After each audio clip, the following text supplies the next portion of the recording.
Hallelujah. शुक्रिया भाई साहब, खुदा को बरकत बख्शे उस सारी खिदमत के लिए जो आपने खुदा के मज़बा पर खुदा के लोगों के लिए सरअंजाम दी है। और मेरा ईमान है और आप सबका भी यकीनन होगा कि वर्शिप के बायस खुदा ने हमारे दिलों और ज़हनों को खोला होगा। हालेलुया। और हमारे दिल खुदा के हुजूर में मुतमईन हुए होंगे कि हम तैयार हो सकें, हम खुदा के उस वक्त के कलाम को, वक्त की आवाज को, द टाइम वॉइस को, वक्त की आवाज को हम सुनने और ऑब्जर्व करने के लिए और ईमान में लाने के लिए तैयार हो सके। हालेलुया। पाक कलाम में बड़ी वाज़ेह, बड़ी खूबसूरत बात है। आगाज में करता हूं। पाक कलाम में लिखा, खुदा यीशु मसीह की जुबान मुबारक से बड़ी खूबसूरत बात सादर हुई। वहां पर यीशु मसीह ने फरमाया, ईमान सुनने से पैदा होता है। आमीन। किसके जरिए फरमाया? रसूलों के जरिए। खुदा यीशु मसीह में ने रसूलों के जरिए फरमाया। ईमान किसके जरिए पैदा होता है?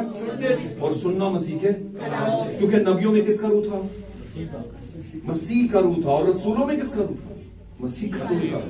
आमीन। वही जिंदगी जो सलीब पर जान देने के बाद बायस खून में थी, वो रूह में आ गई और रूह में 120 की जमात पर खुदा की वही रूह और वही जिंदगी आई। इसलिए नबियों में भी मसीह का रूह था और रसूलों में भी मसीह का रूह था। और जिसने ये बात कही कि नबियों में मसीह का रूह था, वो पौलुस रसूल था। और पौलुस रसूल आप जानते, पौलुस रसूल कौन है? वो कहता है कि मुझ में किसका रूह है? हम में किसकी अकल है? मसीह की अकल। Hallelujah, hallelujah. तो मेरे अजीजों, आज हम मसीह की अकल को लेंगे और सुनेंगे और सुनने से ईमान पैदा होगा। मैं ईमान रखता हूं कि आपने जितनी वर्शिप किया खुदा ने जरूर सुनी होगी। अब ध्यान देंगे, डिस्टर्बेंस नहीं चाहिए। बच्चों को कंट्रोल करें सभी। आमीन। ध्यान देंगे। मैं बार बार कह रहा हूं, ध्यान देंगे। थोड़ा सा टाइम लूंगा। आमीन। शॉर्ट टाइम लूंगा, लेकिन इसमें हम सीखेंगे। मेरी तरफ से आज की सुबह में आप सबको खुदा यीशु मसीह के फतेहमंद नाम इस्लाम कबूल और खुदा को बरकत बख्शे। आए मेरे अजीजों, देर के बगैर खुदा के कलाम की तरफ बढ़ते हैं और अपने जमाने की उस मंजिल को देखते हैं जिस पर आज हम खड़े हैं। हम कौन सी मंजिल पर खड़े हैं? हालेलुया। हम देखेंगे हम और दुनिया किस मंजिल पर खड़ी है। हालेलुया। क्या हम फर्स्ट पोजीशन आने के लिए रेडी हो चुके हैं या हम फेल होने के लिए रेडी हो चुके हैं? हमें लगता है हम किताबें पढ़ते हैं, लेकिन वक्त बता देता है कि हम फेल हैं। आमीन। निकालिएगा मेरे साथ किताब मती के अंदर मुकद्दस मती रसूल की मार्ग पर लिखी गई खुदावंद यीशु मसीह की इंजील निकालेंगे उससे और पढ़ेंगे और उससे हम आज बरकत पाएंगे, फैज़याबी पाएंगे। हालेलुया। मुकद्दस मती रसूल की मार्ग पर लिखी गई खुदावंद यीशु मसीह की इंजील मुकद्दस, उसका 9वां बाब चैप्टर 9 और आयत नंबर 24 से हम पढ़ेंगे। 24, 25 और 26। जी, बुलंद आवाज से कोई भी भाई पढ़ दे इसमें। मत्ती की इंजील 9वां बाब 24, 25 और 26। जी। तो कहा हट जाओ, तो कहा हट जाओ, क्योंकि लड़की, एक्सक्यूज मी, आप अगर इसको 22वीं आयत से पढ़ दें। यीशु ने फिर कर उसे देखा और कहा, बेटी खातिर जमा रख, तेरे ईमान ने तुझे अच्छा कर दिया। बस वो औरत उसी घड़ी अच्छी हो गई। ये वो औरत थी जिसने यीशु का पोशाक का किनारा छुआ। ये पिछला मौजूदा था, लेकिन आगे हम जो आज की हमारी बात है। जी। और जब यीशु सरदार के घर में आया, अब यीशु एक सरदार के घर में आया है जिसको यायर कहा गया है। यायर की बेटी वाला किस्सा। आमीन। ध्यान दीजिएगा इसे। जी। और बांसुरी बजाने वालों को और भीड़ को गुल मचाते देखा। अब भीड़ गुल मचा रही है। बांसुरी बजाने वाले भी वहां पर मौजूद हैं। वहां पर मातम की जगह पे इनका क्या काम? तो इस पर बात होती है। जी। तो कहा हट जाओ, तो कहा हट जाओ। जी। लड़की मरी नहीं बल्कि सोती है। क्योंकि लड़की मरी नहीं बल्कि सोती है। लड़की मरी नहीं बल्कि, जी आगे चलिए। वो उस पर हंसने लगे। लड़की मरी नहीं सोती है, ये सुनकर यीशु पर लोग क्या करने लगे? हंसने लगे। जी आगे चलिए। मगर जब भीड़ निकाल दी गई, अब ये है प्रॉब्लम। जो हंसने वाले थे उनको जब निकाल दिया, आगे चलिए, उनको जब जब भीड़ निकाल दी गई, जी, तो उसने अंदर जाकर उसका हाथ पकड़ा। किसका हाथ पकड़ा? लड़की का। किसका? जो मरी नहीं बल्कि, जी आगे चलिए। उसका हाथ पकड़ा और लड़की उठी। हाँ जी। और इस बात की शोहरत उस तमाम इलाका में फैल गई। आमीन। खुदा के कलाम का पढ़ा जाना सुना जाना भाई से बरकत हो। एक निविष्टा अभी और पढ़ लेते हैं साथ में। निकालिएगा। पुराने अहद में चलते हैं हम। पुराने वक्तों में जो खुदावंद ने वाकयात किए, आज हमारी जिंदगी में कैसे खुलेंगे वो निकालिएगा। दूसरा सैमुएल। हालेलुया। दूसरा सैमुएल कज़ात के बाद आएगा ये, रूत के बाद। जी पढ़ते जाइए। रूत के बाद पहला सैमुएल, फिर दूसरा सैमुएल, चैप्टर निकालेगा, चैप्टर 6 नंबर बाब। हालेलुया। अब इसको जल्दी से पढ़ेंगे और आपने ध्यान से सुनने, कोई बात स्किप नहीं करनी। हालेलुया। और इसको हम पढ़ेंगे वर्स 12 से, यानी 12 नंबर आयत से लेकर नीचे की तरफ पढ़ेंगे हम। जी। और दाऊद बादशाह को खबर मिली कि खुदावन ने उबैद अदूम के घराने को और उसकी हर चीज में खुदा के संदूक के सबब से बरकत दी है। किसके संदूक के सबब से? खुदा का संदूक, यानी अहद का संदूक, the arc of covenant. Arc of covenant, शरीयत का संदूक, अहद का संदूक। जी आगे। उसकी वजह से दाऊद उबैद और उसके घराने को बरकत दी है, संदूक की वजह से। और आज संदूक कौन है आप जानते हैं। जाके चलिए। तब दाऊद गया और खुदा के संदूक को उबैद अदूम के घर से दाऊद के शहर में खुशी खुशी ले आया। अपने शहर में ले आया। दाऊद का शहर अब उसी के नाम से था। अपने शहर में दाऊद क्या है जी? ले आया। जी आगे। और ऐसा हुआ कि जब खुदावन के संदूक के उठाने वाले 6 कदम चले, तो दाऊद ने एक बैल और एक मोटा बछड़ा ज़बह किया। अब मामला है भाई, एक बैल और एक मोटा बछड़ा। आमीन। और दूसरा 6 कदम आगे बढ़े। किसको उठाने वाले हद के संदूक को? मैं इस पे डेफिनेशन नहीं दूंगा, शॉर्ट बात करूंगा। 6 उठाने वाले हैं। और आप जानते हैं ये 6 कौन है? ये 6 कलीसियाई ज़मानों के 6 फरिश्ते हैं जिन्होंने किसको उठाया? अहद के संदूक, यानी मेरे और आपके यीशु मसीह की शरीयत को, कलाम को। आमीन। 6 ज़मानों में आए हैं ये। लेकिन 7वां कौन है यहां? अभी 7वां बताता हूं कौन है। उसका हाल ही फर्क है, उसकी कंडीशन ही फर्क है। आमीन। वो भी आएगा। जी आगे चलिए। 6 कदम आगे चले तो उसने क्या किया? दाऊद ने एक बैल और एक मोटा बछड़ा ज़बह किया। जी। और दाऊद खुदावन के हुजूर अपने सारे जोर से नाचने लगा। हाँ जी, ये है 7वां भजन, ये है 7वां। अब ये जोर से नाचने लगा। जी पढ़िए। नाचने लगा और दाऊद कतान का अफूद पहने था। सो दाऊद और इसराइल का सारा घराना खुदावन के संदूक को ललकारते और नरसिंगा फूंकते हुए लाए। हाँ जी। दाऊद और इसराइल का सारा घराना साथ में नरसिंगे फूंक रहे हैं और लेके आ रहे हैं बड़े शाहाना अंदाज में। किसको? अहद के संदूक को, यानी मेरे और आपके यीशु को, द टाइम मैसेज को, वक्त के कलाम को लेकर आ रहे हैं भाई। आगे चलिए। और जब खुदावन का संदूक दाऊद के शहर के अंदर आ रहा था, दाऊद का शहर वैसे था कौन सा? दाऊद का शहर कौन सा था? दाऊद का शहर कौन सा था? 3 बार पूछूंगा। कलीसिया जागो जरा। दाऊद का शहर कौन सा था? ओके, 2 बार हो गया। दाऊद का शहर कौन सा था?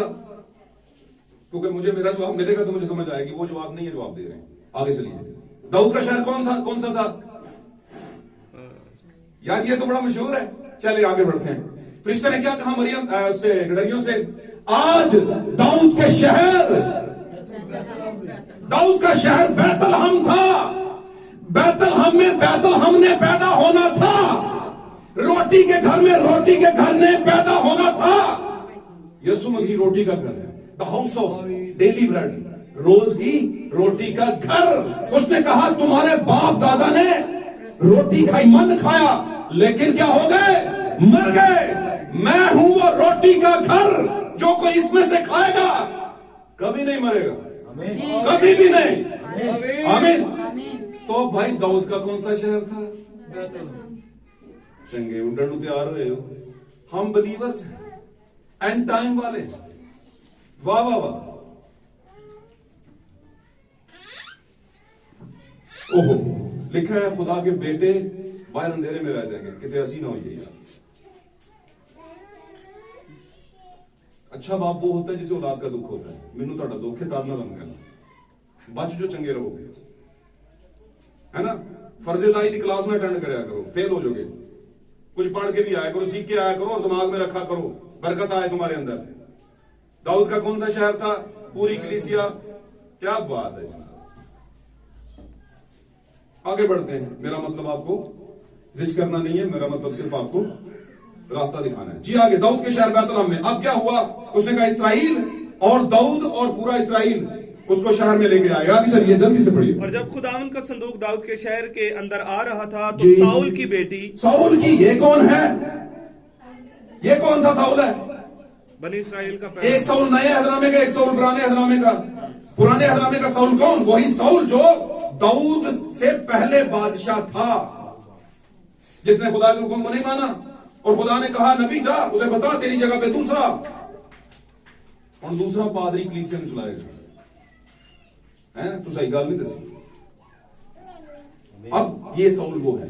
अब साउल की बेटी, बादशाह की बेटी किसके साथ ब्याही हुई थी? चलिएगा जरा, मीकल किसकी बीवी थी? डेविड की, दाऊद की। चले स्टोरी को रखें, बातें बढ़िया बचपन से सुन दे। अब्बा जी बात सुनाओ, हैं स्कूल में कहते कहानियां की बुक लेके आइए, 2-2 रुपए हैं। सामरी जादूगर, हैं वो टार्जन की कहानियां, बड़े शैताना दी कहानियां पढ़ ली, बहुत कुछ कर लिया। अब जरा एंजल्स को देखते हैं। आमीन। अब स्पिरिचुअल स्टोरीज पढ़ते हैं, स्पिरिचुअल इवेंट्स पढ़ते हैं, मैं कहूंगा। आमीन। चलिए आगे। सॉरी आपको खड़ा किया हुआ मैंने, लेकिन मेरे दिल से भी कोई गाल है, मेरी भी सुनो, समझे? बुनियाद बना ले अपनी, जल्दी से चलें जी। संदूक दाऊद के शहर के अंदर आ रहा था। साउल की बेटी जी मीकल ने खिड़की से निगाह की और दाऊद बादशाह को खुदावन के हुजूर उछलते और नाचते देखा। जी तीयो में नाते मां पर ती, पिता पर, तो खानदान का असर तो जाता है, जाता ही जाता है, माहौल का असर होता है बेसिकली। तो ये किसकी बेटी है? साउल की। तो साउल किन्ना कुछ चंगा सी, जड़ी बेटी चंगी हो जाती।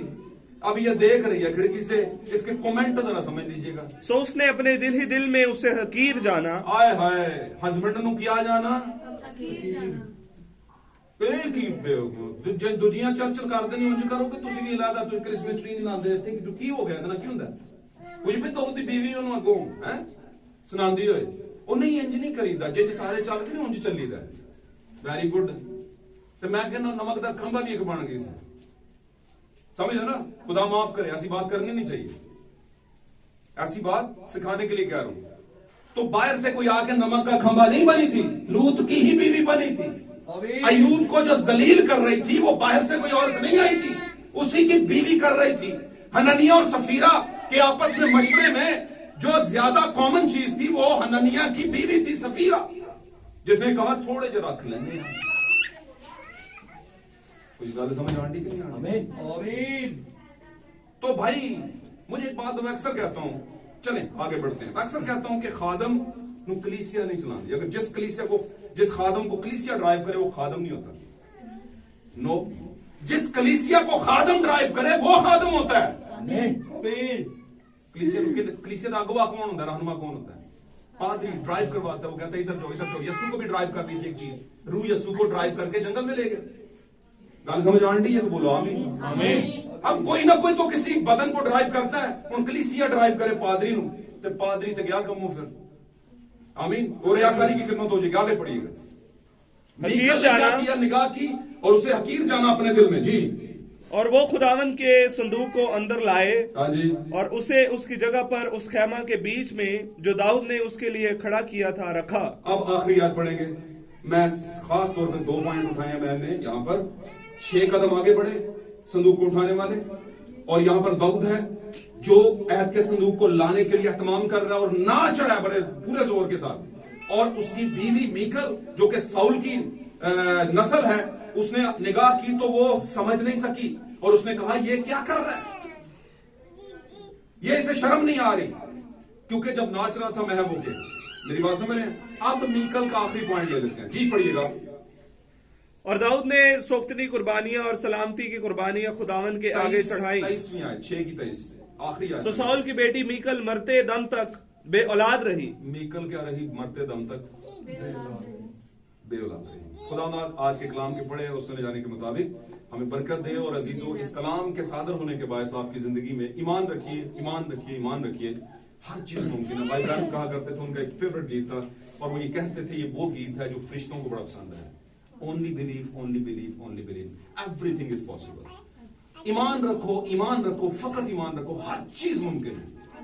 और जो हर चीज मुमकिन नहीं मानता वो क्रिश्चियन नहीं है। यस्सु के हजूर में जो नामुमकिन है वो ही तो मुमकिन हो जाता है। तो यस्सु ने कोई नामुमकिन रहने नहीं दिया, और हम अब उसके अगर मानने वाले हैं तो फिर ईमान रखिए सब कुछ होगा। आप अपनी शिफा को कलाम के दौरान में फील करना शुरू करें, ऑब्जर्व करना शुरू करें, आपकी शिफा होगी जरूर। आमीन। हर तरह का मुश्किल का साया आपकी जिंदगी से हट जाए, मेरी दुआ है। तशरीफ रखिए, खुदा आपके साथ। Praise God, hallelujah, hallelujah, hallelujah. थोड़ा ध्यान देंगे, थोड़ा ध्यान देंगे तो हमें बरकत मिलेगी। मैंने आज यहां पर 2 वाकयात पढ़ाए आपको, एक नए अदनाओं में से, एक पुराने में से। आमीन। एक जगह पर कुछ ऐसी सिचुएशन है, बड़ा मशहूर वाकया है, और ये आपने चर्चेस के अंदर बहुत दफा सुना होगा। मैं शॉर्ट बात करने की कोशिश करूंगा, जैसे मुझे रूह गाइड करे। आमीन। थोड़ा सा आज हम इसको जल्दी वाइंड अप करेंगे, हालेलुया। लेकिन आपने सीखना है, एक इवेंट के तौर पर आपने सीखना है कि बाइबल में इतना बड़ा इवेंट हुआ। यीशु ने एक बच्ची को उठाया हाथ पकड़ के और वो उठ गई, जबकि बाकायदा तौर पर उस जमाने की साइंस ने, वेदों ने, हकीमों ने यह साबित कर दिया था कि यह लड़की मर चुकी है। आमीन। और मैं समझता हूं कि यीशु को जब ये मैसेज मिला था कि सरदार जब उसके पास गया था, यायर जब उसके पास गया और वो गया था, तो उसने जब कहा था तो रास्ते में 2-3 मोजे और कर दिए यीशु ने। मैंने ऊपर की आयत से आपको नहीं पढ़ाया था, थोड़ा सा नीचे 23 से मतलब नीचे से शुरू करवाया था, मत्ती में से। तो ऊपर जब सरदार गया था कि मेरी बेटी मर गई है, तो उसके पास आ और उसे ठीक कर दे। बात समझ रहे हैं? तो यीशु अभी जाने लगा था, तो रास्ते में कौन आ गई? भीड़ बड़ी थी। एक बेवा का बेटा मर गया, उसको यीशु ने तरस खाया, वो ठीक कर दिया। आगे चलते हैं तो वो दूसरी औरत जो निकल आई, ठीक है, और उसने उसका पल्ला छू लिया, कह ले ठीक है जी। तो ये 2 मौजों में थोड़ा टाइम तो लगा होगा कि नहीं? हालेलुया। फिर ये जब यहां से निपटे तो फिर मौका आ गया, तो यीशु को कहा कि अब रहने दे भाई, क्योंकि बाइबल ने इन वाकयात को पूरा करके थोड़ा थोड़ा करके 2-3 जो अनाजील हैं, मतलब कॉमनली जो है, उसमें इस बात को बताया है। हालेलुया। एक जगह पे लिखा है, यीशु ने उस लड़की से कहा, ए बेटी मैं तुझसे कहता हूं। इसमें नहीं लिखा, दूसरी अनाजील में लिखा, अंजील में। आमीन, आमीन, आमीन। सादरी का तो ये थोड़ा थोड़ा 2-2 लाइनें करके बढ़ाई गई हैं। बढ़ाई का मतलब पूरा वाकया बयान किया गया है, लेकिन हम उस बात को बड़े सदियों से नहीं, मतलब सालों से जानते हैं अपनी नेशन के अंदर, कि हमने ये सुना एक यीशु कह रहा है बेटी मैं तुझसे कहता हूं उठ। यहां पे लिखा है उसने उसका हाथ पकड़ा और वो लड़की उठ गई। तो इसका मतलब ये नहीं कहा था।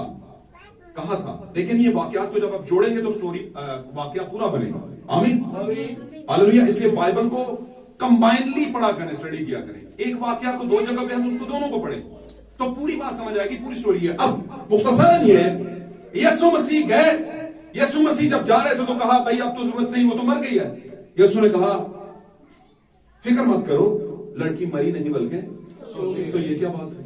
इसका मतलब क्या? जो मैंने अभी की, यीशु मसीह के सामने कोई चीज नामुमकिन नहीं है, लेकिन असल में वो यीशु हो। हालेलुया। कुरान बरकत दे जी, आप बचा सकते हैं कुरान के जवाब। तो यीशु मसीह गए, यीशु ने कहा लड़की मरी नहीं सोई हुई। आज का टॉपिक रखने अपने पास, फिर आपको ज्यादा समझ आएगा। This is a time to awake up. ये जागने का वक्त है। This is a time to awake up. ये जागने की घड़ी है, जागने का वक्त है। और किसके लिए जागने का वक्त है? क्या तंजीमों के लिए? कभी नहीं जागेंगे। मैं तंजीम जब कहता हूं तो मैं दुनिया नहीं, मुल्की तंजीमा नहीं गल कर रहा हूं, डिनोमिनेशनल चर्चेस की बात कर रहा हूं। आमीन। जो कि एक तरीकेकार के साथ, मेंटेन्ड तरीके के साथ अपना काम कर रहे हैं, वो कभी भी इन बातों को नहीं ऑब्जर्व कर पाएंगे, नहीं समझ सकेंगे, और अगर समझ भी गए तो रख नहीं सकेंगे। उनका हाजमा खराब हो सकता है, उनको प्रॉब्लम हो सकती है। अब प्रॉब्लम में क्या होगा? प्रॉब्लम में यह होगा कि जो उन्हें सिखाया जाता है वो उसके अगेंस्ट हो जाएगी बात, चाहे वो खुदावंद यीशु को पसंद हो, लेकिन अगर चर्च के अगेंस्ट हो तो वो नहीं सुनाएंगे। आमीन। तो हम थोड़ी सी बात करते हैं इस पे। जब यीशु पहुंचे तो यीशु ने कहा लड़की सोई नहीं बल्कि मरी नहीं बल्कि सो रही है। सॉरी टू से, लड़की मरी नहीं बल्कि सो रही है। तो ये मैं और आप हैं, आज का चर्च है, यीशु की दुल्हन है, यीशु की ब्राइड है। उसने उसका हाथ पकड़ा है। रेवलेशन यहां पर जाहिर हो रहा है, आपके सामने निकल रहा है। उसका हाथ पकड़ा है। बाइबल में जो कुछ रकम किया गया, जो कुछ लिखा गया, पॉइंट टू पॉइंट, आमीन, उसमें आपके लिए बहुत बड़े बड़े रेवलेशन हैं। आमीन। वरना बहुत से लोग तो ये कहते थे, मैं तुझसे कहता हूं बेटी उठ, लड़की उठ, कुछ भी कह लो, लेकिन यहां पे उसने लड़की का हाथ पकड़ा। आमीन। और ये लड़की एक्चुअली मरी हुई है, लेकिन यस्सु इसे कहता है तू सोई हुई है। ये यस्सु चाहते ही नहीं कि ये मरी रहे। यस्सु चाहता ही नहीं कि वो औरत जिसको हक है, शरफ है कि वो मेरी ब्राइड बने, मेरी दुल्हन बने, मेरी बीवी बने, वो मरी हो। और यीशु मसीह ने एक बड़ी जबरदस्त बात की थी अपनी ज़मीनी खिदमत में, जो मुझ पर ईमान लाता है वो मर भी जाए तो यस, हालेलुया। जो मुझ पर बिलीव करता है वो मर भी जाए तो मरा नहीं है। लोग की कहेंगे मरिया है, लोग की कहेंगे, लोग क्या कहेंगे, मरा है। मैं कहता हूं लोग कहते होंगे भाईजान 12 साल तो खिदमत कर दे हो, तो बढ़ नेड़े आता हूं, कोई बढ़ नहीं रहा, कह रहे होंगे, कहते होंगे। तो मैं कहता हूं अब्राहम को भी लोग कहते होंगे भाईजान 20-30 साल पहले तेरे नाल वादा होया सी, किन्ने बच्चे होए नहीं।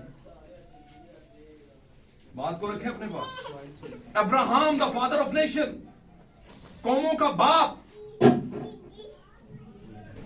कौमों के बाप को Abraham the father of nation, कौमों के बाप को लोग कहते होंगे अब्राहम तू तो कहता था कि खुदावंद से मेरी मुलाकात हुई है, उसने कहा था कि मैं मौसम बहार में फिर तेरे पास आऊंगा और तेरे सारा के क्या हो जाएगा, किन्ने बच्चे होए नहीं अब्राहम, 30 साल एक भी नहीं हाले होया, तू हाले भी पक्का है। तो मैं ये कहता हूं लोग समझते हैं कि मैसेज को रखने वाली मसीह की बीवी बनने का जो हक रखती है, जिसके पास बीज है, जिसको मैसेज कहते हैं, आमीन, वो तो मरी हुई लगती है। बात समझ रहे हैं? उसकी कोई इतनी खूबसूरती नहीं, ना तो इतना कोई टिप टॉप है चर्च के अंदर, गिरजे के अंदर, सॉरी, गिरजा और चर्च दो चीजें। चर्च गिरजा नहीं होती, चर्च में और आप हैं, और गिरजा बिल्डिंग होती है, वो कोई भी हो। आमीन। बात समझ, गिरजा चर्च नहीं होता, इस बात को रख लें अपने पास। आमीन। अब क्या हुआ, लोग कहते होंगे ये देखने में खूबसूरत नहीं लगता, बूढ़े हो चुके हैं। बात समझ रहे, अब्राहम सारा तुझ में रहा क्या होगा, एम ही कोई तुमने ख्वाब देख लिया होगा, किसी ने आके तुम्हें कोई लग से ट्रैक दे दिया, तुम लग के ट्रक की बत्ती के पीछे, पहले भी 10 थे, आज भी 10 ही हो, 15 साल पहले भी 10 के 10 थे, उनमें से भी 2 आते हैं, 3 सोए होते हैं। बात समझ रहे हो कि नहीं समझ रहे? तो भाई ये क्या कर रहे हो आप, क्या साबित करना चाहते हो? तो मैं कहता हूं मेरा और आपका एक बात, जिसको आप भी कहते हैं अब्राहम हमारा बाप है, अब्राहम की गोद में खुदावंद हमें जगह दे। ओ भाई यीशु खुदा जब उतरा अपने 2 फरिश्तों के साथ, जिसको उसने लूत के पास भेजा, और खुद अब्राहम और सारा यानी कलीसिया के साथ, वक्त की दुल्हन के साथ खड़ा रहा, उसको भेद बताए, उसे बताया कि अंदर कोई हंसा है, ये सारी बातें उन्होंने ये भी कहा कि बेटे की यानी जिंदगी की यानी मैसेज की नवीद दी, आमीन, खुशखबरी दी, वादे किए, और उसको जरूरी लगा कि मैं अपनी दुल्हन को बताऊं कि मैं तंजीमों को तबाह कर दूंगा, मैं तंजीमों को बिगाड़ दूंगा, उनको तबाह करूंगा।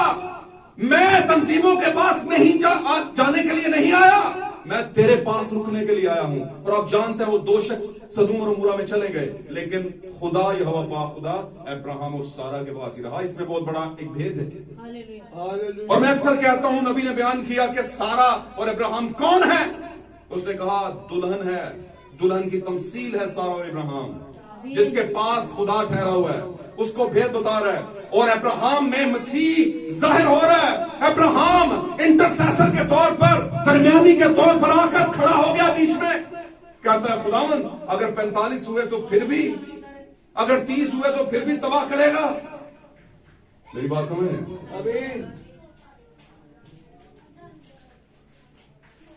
तो यीशु भी जब हमारे गंध खुदा को पसंद नहीं आते और वो चाहता है कि गंध को मैं देख नहीं सकता, मार दूंगा इस बच्चे को, ये इतने गुनाह में पड़ गए, तो यीशु बीच में आके खड़ा हो जाता है।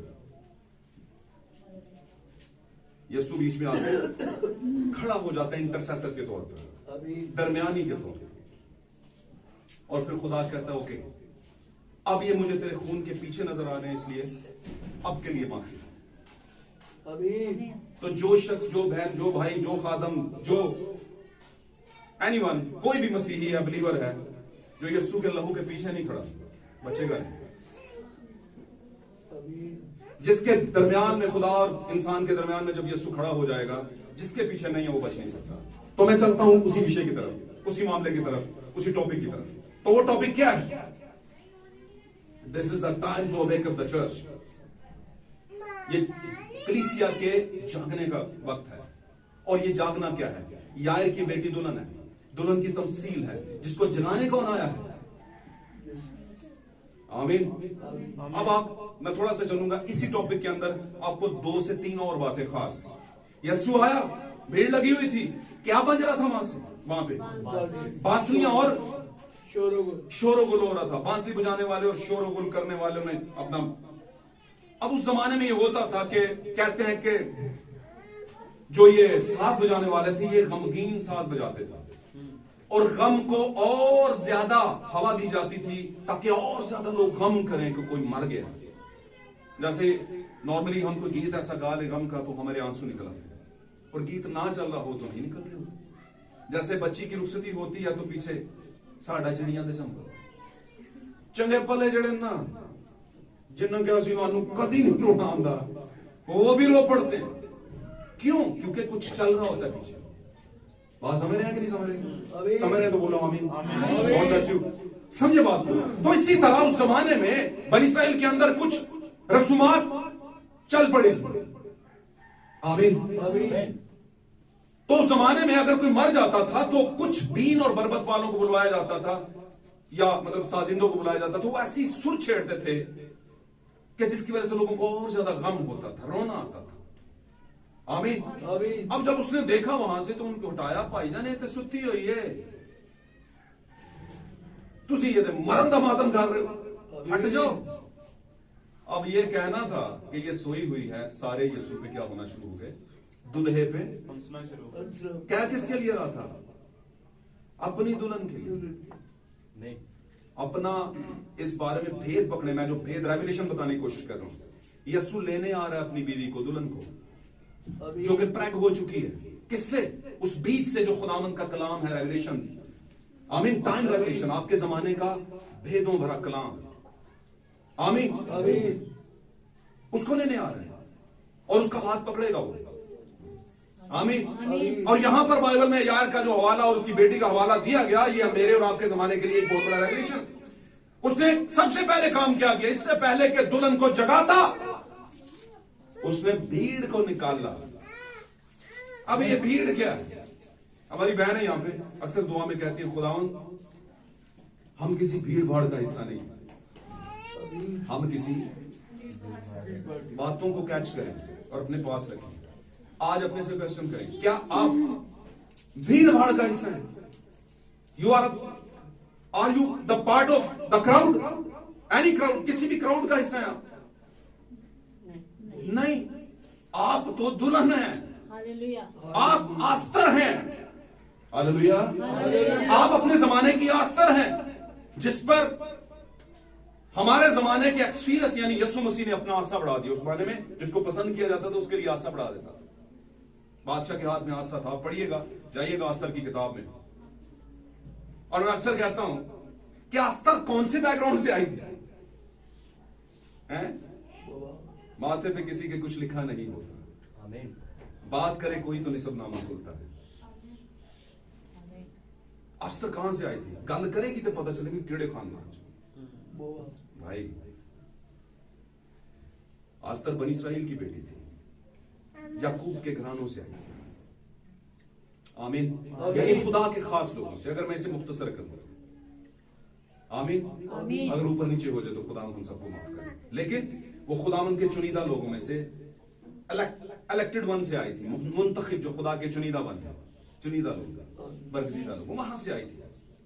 और वहां पर भी आपको अपना आप नजर आएगा, दुल्हन को अपना वहां से सीन नजर आएगा कि ये जो आस्तर का कैरेक्टर है, आमीन, बड़े मुश्किल हालात में पल रही है।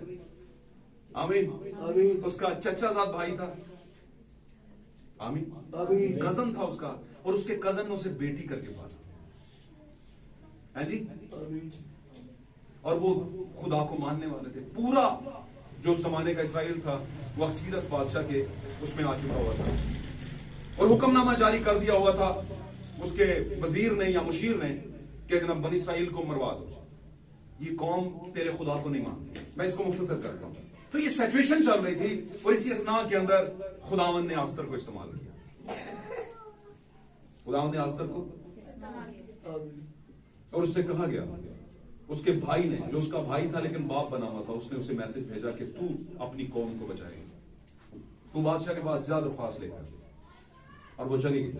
समझे बात को, ये बात की बात नहीं है, लेकिन जब उसने पसंद आना था, जब बादशाह ने किसी एक को अपनी ब्राइड बनाना था, दुल्हन बनाना था, हालेलुया, तो उस इलाके की और भी बहुत सी लड़कियां, जिस बात को मैं आपके सामने रखने की कोशिश कर रहा हूं उसको पकड़ना है आपने, जो मरकजी बात में करने को वो अब है, वो क्या है, उस इलाके की बहुत सी लड़कियां जो थी उन्होंने पीक का अपने आप को रेडी किया होगा। बादशाह भाई अज तो जनाब किसी ब्याह जाना हो ना, तो दुल्हन खुश पे होना महंगा ना करा दे मेकअप, लेकिन बच्चियां कहेंगी नहीं भाई जी मामा की पुत्रा 5 सूट पे ने हैं ऐ पालो, नहीं नहीं मामा जी मैं पहले पाए हुए ने। बात समझ रहे कि नहीं समझ रहे? बोलेंगे अगर समझ आए तो आमीन जरूर बोलो। तो ये मैं कोई फन नहीं कर रहा, मैं आपको सिर्फ ये बताने की कोशिश कर रहा, रियलिटी बेस पे चले आप। तो क्या हुआ, जैसे हमारे बहुत से, वो लफ्ज नहीं इस्तेमाल करना चाहता, नाज नखरे वाला, लेकिन होते हैं, आपको पता ही, एज हमें ओके। तो उन लड़कियों की भी एज थी, उनका बादशाह को लड़की चाहिए, हम भी पड़ी हैं रास्ते के अंदर, हम भी जाएंगे किस्मत आजमाएंगे मलका बनने के लिए, बादशाह शाही खानदान का हिस्सा बनने के लिए, बादशाह की है बीवी बनने के लिए। तो उन्होंने टॉप 10 का मेकअप किया होगा, मुझे लगता है ऐसा, तैयारी की होगी, बेहतरीन कपड़े, बेहतरीन खुशबुएं, बेहतरीन मेकओवर, ये बात समझ है। लेकिन ये भी बेचारी, जिसको दुनिया बेचारी समझती थी, तेनू पे अक्ल नहीं, किसी की शादी में तू कुड़ियां महंगा रखे। ये कमेंट आपको लेफ्ट राइट में कभी मिल जाते हैं, ऐसा नहीं है। मैं अक्सर कहना, लोग कहते सारियां धियां भैणां होंदियां, तो मैं धियां भैणां दे भी हो जाणगे, जिहड़ा तुहानूं पसंद है वो रिश्ता करो, कोई नहीं रह जाएगा शादी से। रिजेक्ट नहीं, भाई रिजेक्ट क्या करने की बात है, जिसने जिंदगी गुजारनी है वही नहीं रजामंद। तो धियां भैणां सोच के तो नहीं शादी हो जाएगी, शादी तो होगी पसंद से। की ख्याल है, गल समझे नहीं समझे? तो मैं यहां पे बात जो करने वाला था, वो बेचारी भी अपने हिसाब से तैयार हुई। अब कैसी तैयार हुई होगी, भाई जो उसका बाप था और खुदा यहोवा पाक का बड़ा गयूर एक बिलीवर था, गैरतमंद बिलीवर था, उसने उसे कहा होगा कि इस तरह तैयार हो, इस तरह तैयार हो। नहीं, जो कुछ था, कुछ भी उन्हें लसीना सिर तोता है, हो सकता है इतनी बड़ी साइंस उसके पास ना हो, गरीब थे, और वो उसने जो उससे हो सका। मुझे नहीं लगता दिखने में एक बहुत ज्यादा खूबसूरत होगी, दिखने में लगी होगी, क्योंकि आजकल खूबसूरत घट होंगे ने, मेकअप ना बहुता हो जाते हैं, फिर महंगे कपड़ों से भी हो जाते हैं कुछ लोग। तो ये मैं बातें इसलिए कर रहा हूं क्योंकि ऐसा है, तो उस जमाने में भी ऐसा होगा। क्या ख्याल है? तो दुनियादार तो उनके पास तो सब कुछ होता है, लेकिन जो खुदा के साथ चलते हैं वो हो भी ना, उन्हें उस तरह इस्तेमाल नहीं करते, उस तरह नहीं करते, मैं खास कह रहा हूं। और जब ये होता है ना जो खुदा के साथ है, तो इसमें सारे रगड़े में आ जाते हैं। फिर पादरी दी बीवी भी, पादरी दा भरा भी, पादरी दी मां भी, पादरी दे सज्जे भी, पादरी दे खब्बे भी। तो ये जगह जो है ना, ये इस पे अगर मैंने कर दी ना रियाकारी, समझ रहे ना मेरी बात, तो उसने कहा जो अपनी जान का नुकसान करे और सारी दुनिया हासिल कर ले, ये उसने कहा ऐसा नहीं करना, पहले अपनी जान बचानी है। बात समझ रहे? तो मैंने भी बचना है। हालेलुया। यहां पे फन नहीं हो सकता, झूठ नहीं हो सकता, ये मजाक की जगह नहीं और ना ही झूठ की जगह। तो क्या उसने तैयारी की और लिखा है, वो भी लाइन में खड़ी होकर मुख्तसरन ये कि बादशाह की नजर आस्तर पर पड़ी। अब दुनिया की सारी खूबसूरती एक तरफ और अकेली आस्तर, उसने आशा बढ़ा दी। मेरे अजीज बहनों, भाइयों, प्यारे बच्चों, बेटों, बेटियों, नौजवानों, बुजुर्गों, आप वो आस्तर हैं। आपके पास बहुत ज्यादा लांडून कुछ नहीं है, पहनने को भी इतना नहीं है, पॉसिबल है आप पढ़े भी इतने ना हो, लुक लाइक भी अन्य सोने ना हो, लेकिन एक चीज है जो अंदर, वो किसी और के पास नहीं। और अक्सफीरस यानी मेरा और आपका यीशु लाइन में लगी हैं कलीसियाएं, है ना। मैं कहता हूं जब कलीसियाएं चर्च डन करती हैं तो कलीसिया काटते मॉडलिंग वाला खाता बहुत नजर आ रहा है, और लग रहा होता है ये ज्यादा कोई ऐसा, और लोग कहते हैं ये आपके चर्चिस में पार्टी चलती है। आज काफी कुछ बिगड़ चुका है, बात समझ रहे हैं। और मैं फिर कहता हूं मैं कपड़ों के खिलाफ नहीं हूं कि कपड़े ना पहनो, अच्छा ना पाओ,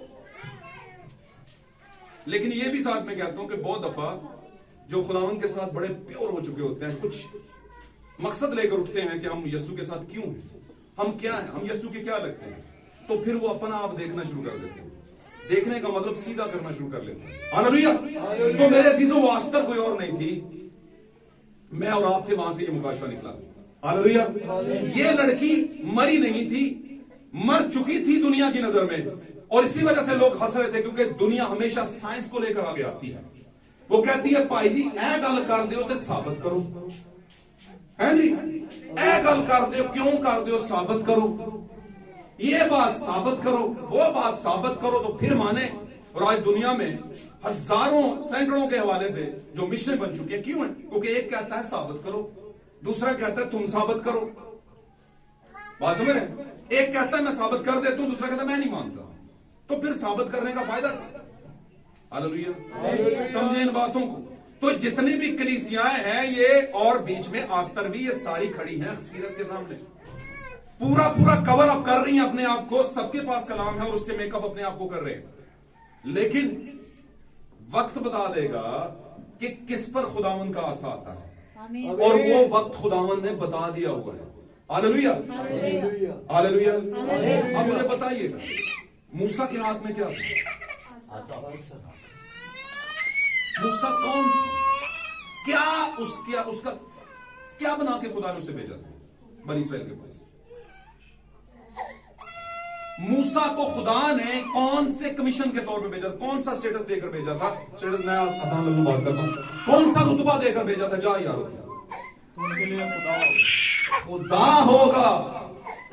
और खुदा क्यों कहा? क्योंकि वो खुदा का मुंह था, नबी खुदा का मुंह होते, और मूसा अपने जमाने का ग्रेट प्रॉफिट था, जिसे आज भी दुनिया याद करती है कि वो रिडीमर है, वो छुड़ाने वाला है। आमीन, हालेलुया। वो नबी था, और नबी के हाथ में क्या था? एक आसा। हमारे जमाने का भी एक नबी था, और उसके हाथ में भी एक आसा। हालेलुया। और उसके पास भी एक कमीशन है, ग्रेट कमीशन है कि तूने क्या करना है? दुनियावी मिस्र से किसको निकालना है? मेरी दुल्हन को। हालेलुया। इन बातों को समझे। तो खुदा का आसा नबी के हाथ में होता है, जिसकी तरफ बढ़ जाए वो खुदा की दुल्हन हो जाती है। हालेलुया। जैसे अली मलिक को भेजा गया कि दुल्हन लेकर आया इज़हाक के लिए, और वो लेकर आया। दुल्हन ही नहीं खाली लाया गया, कैरेक्टर लेकर आया, किरदार, जिसमें दुल्हन का किरदार था वो लेकर आया।